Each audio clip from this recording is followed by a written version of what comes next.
Every morning, just before the sun spilled over the rooftops of Brookdale, a tall, quiet man named Marcus Reed began his walk. His jacket was always the same faded denim with a missing button, and his boots looked worn down from years of miles. In one hand he carried an old backpack, in the other, a long stick with a nail at the end. He used it to pick up trash as he walked. To most people, Marcus was a mystery they didn't want to solve. He never spoke much, never looked anyone in the eye. Children whispered about him, calling him the trash man. Teenagers rode by on their bikes and shouted jokes. Even adults smiled politely but snickered once he passed. In a small town where everyone knew everyone, Marcus was the one man nobody really knew.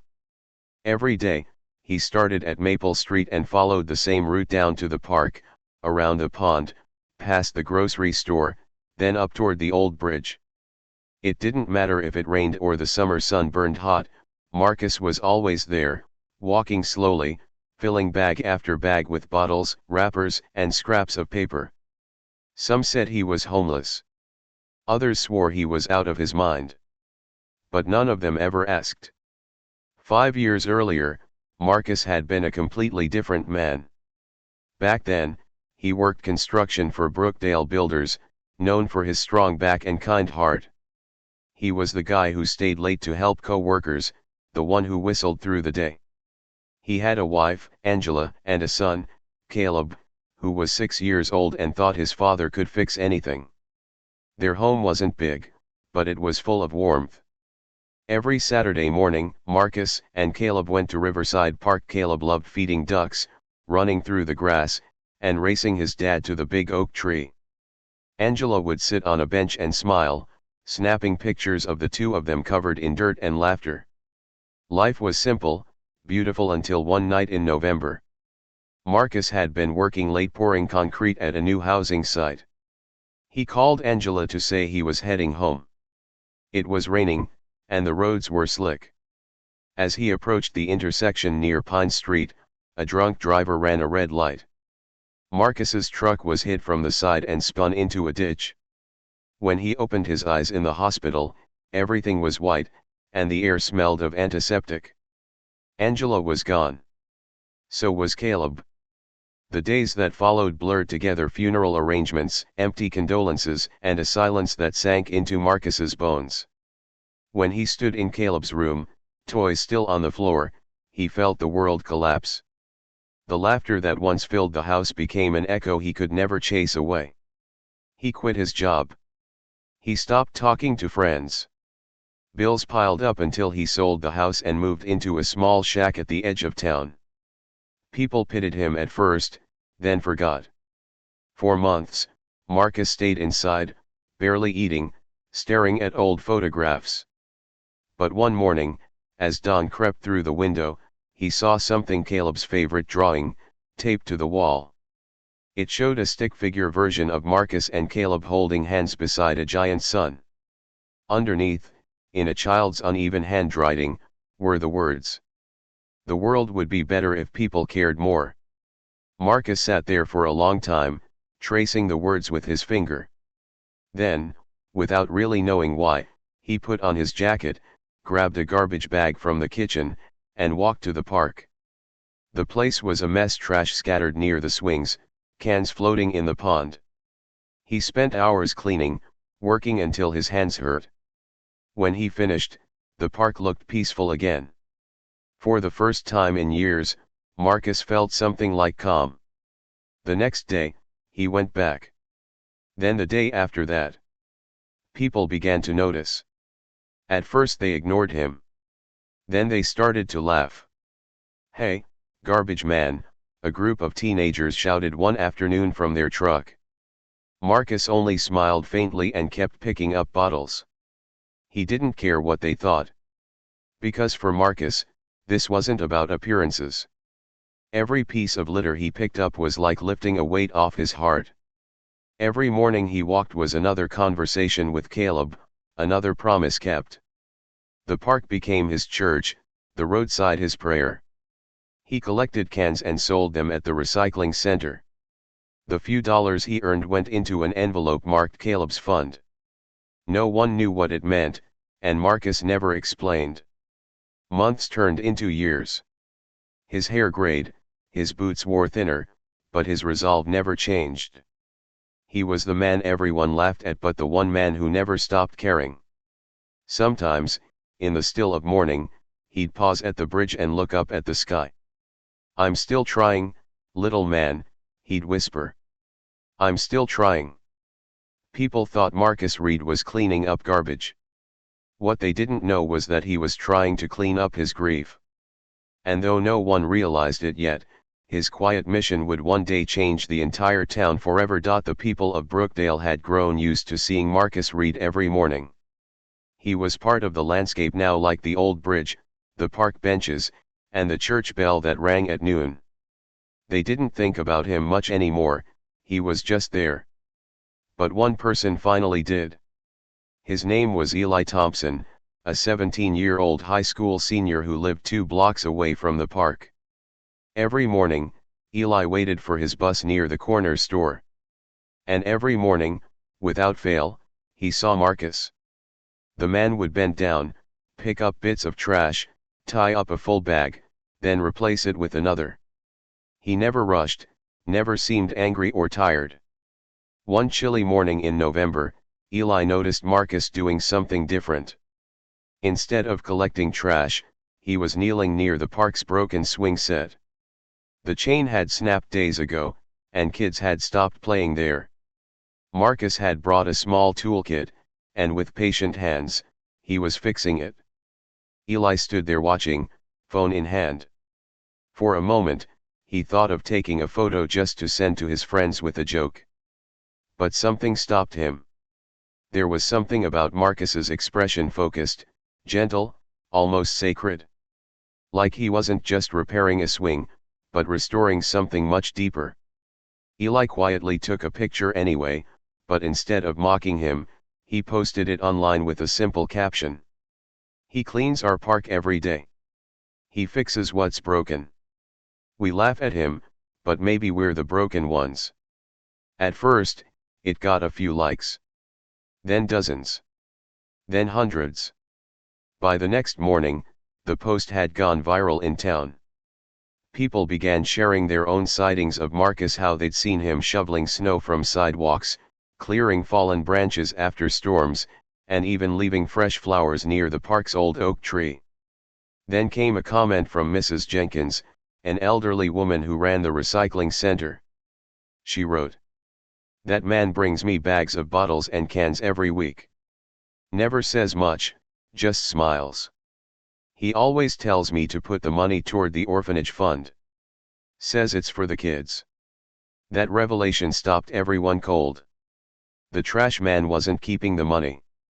He'd been donating it quietly, month after month, to help children who had no one else, children who, in some way, reminded him of the son he'd lost. By afternoon, people started showing up at the park. Some offered to help him clean. Others just wanted to apologize. But Marcus wasn't there that day. Eli, curious and concerned, decided to find him.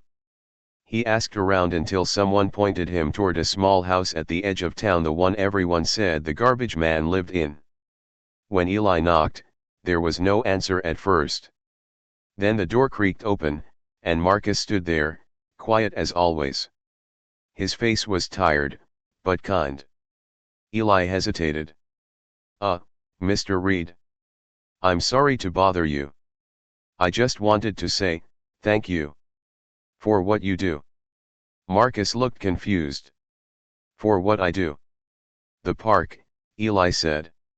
"The cleanup." "The swing set." "The donations to the orphanage."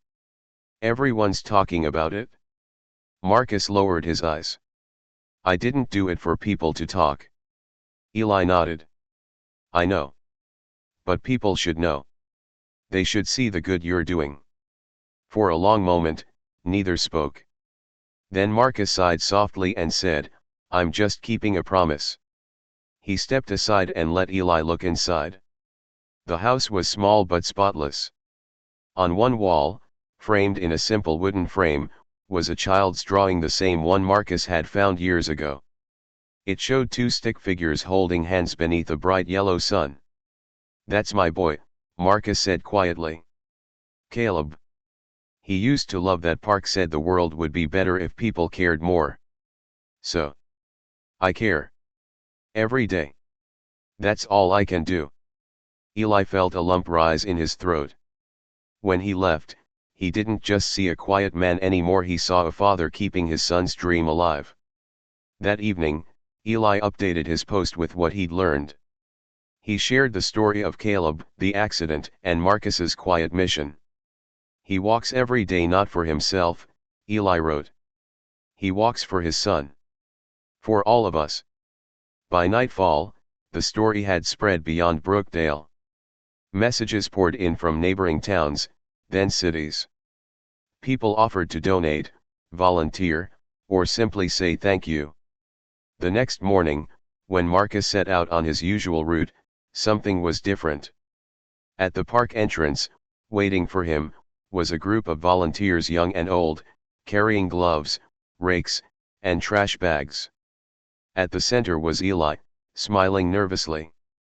Marcus stopped, looking at them in surprise. Eli stepped forward and said softly, "Mr. Reed, you don't have to walk alone anymore." For the first time in years, Marcus felt something break inside, not pain this time, but gratitude. He nodded slowly, his eyes glistening in the early light. Together, they began to clean. And as the sun rose over Brookdale, the man everyone once laughed at walked side by side with the same people who once mocked him, his quiet kindness now lighting an entire town. The next few weeks transformed Brookdale in ways no one expected. What began as one man's lonely act of kindness had become a movement. Every morning, Marcus Reed still walked his familiar route, but now he wasn't alone. Dozens of people, families, students, and even city workers joined him. The town that once ignored him now greeted him with smiles, waves, and coffee cups offered from passing cars. Children ran beside him, picking up bits of litter, laughing, and calling him Mr. Marcus. For the first time in years, the park looked alive again. The benches were freshly painted, flowers bloomed around the pond, and the air buzzed with something the town hadn't felt in a long time: hope. One morning, as Marcus was tightening the lid on a trash bag, he noticed something strange. A man in a suit stood watching him from across the park. It was Mayor Harold Brooks, a stout man known for speeches but not for getting his hands dirty. The mayor walked over, extending his hand. "Mr. Reed," he said. "You've done something remarkable here." Marcus looked uncertain. "I just cleaned up what needed cleaning." The mayor smiled. "No. You cleaned more than that. You reminded this town what community means." He handed Marcus an envelope. Inside was a formal invitation. The city of Brookdale would like to honor Marcus Reed for his extraordinary service to the community. Date, Saturday 5 p.m. Location, Brookdale City Hall. Marcus didn't know what to say. "I'm not sure I belong at City Hall," he murmured. But the mayor shook his head. "You belong there more than any of us." The ceremony. Saturday came quickly. The entire town seemed to gather outside the old brick building of City Hall. Strings of lights hung between lampposts, and posters read, "Thank you, Mr. Marcus." Eli stood near the front, holding a small bouquet of white lilies, Caleb's favorite flower, he'd learned. When Marcus arrived, wearing his usual jacket and boots, the crowd went silent. Some people clapped, others simply wiped away tears. He looked around, overwhelmed. The same faces that once mocked him were now cheering. Mothers held their children close, whispering about the man who cleaned the town and their hearts. The mayor stepped up to the microphone. "Brookdale has always been a good town," he began. "But in our comfort, we forgot what kindness looks like. Then one humble man showed us. He didn't ask for recognition. He didn't demand anything. He simply did what was right, day after day. And because of that, we stand here today, a stronger, kinder community. He turned toward Marcus and motioned for him to step forward. Mr. Reed, the mayor said, voice thick with emotion, on behalf of everyone here, we want to say thank you for teaching us that love doesn't need words, and that healing can start with something as small as a single act of care. He handed Marcus a plaque engraved with his name. Marcus Reed for showing us what true kindness looks like. The crowd erupted into applause. Marcus stared at the plaque, his hands trembling. He took a deep breath, then stepped up to the microphone. The crowd quieted. He didn't have a speech prepared. Words had never been his gift. He looked out at the faces before him, the faces that once looked away. My son, Caleb, he began softly, used to tell me that the world would be better if people just cared more. His voice broke slightly, but he continued. When I lost him, I thought my life was over. For a long time, I didn't know how to live. Then one day, I saw his park covered in trash. And I heard his voice again. I figured, if I couldn't make the whole world better, I could at least make that little part better. He paused, looking down, tears glistening in his eyes. I never wanted attention. I just wanted to make my boy proud. The crowd was silent. Some people sobbed openly. Eli lowered his head, wiping his eyes. Then a small voice spoke up, a little girl standing near the front. Mr. Marcus, she said, your son would be proud. Marcus's lips trembled into a faint smile. He nodded and whispered, thank you. In that moment, something shifted. It wasn't just about one man anymore.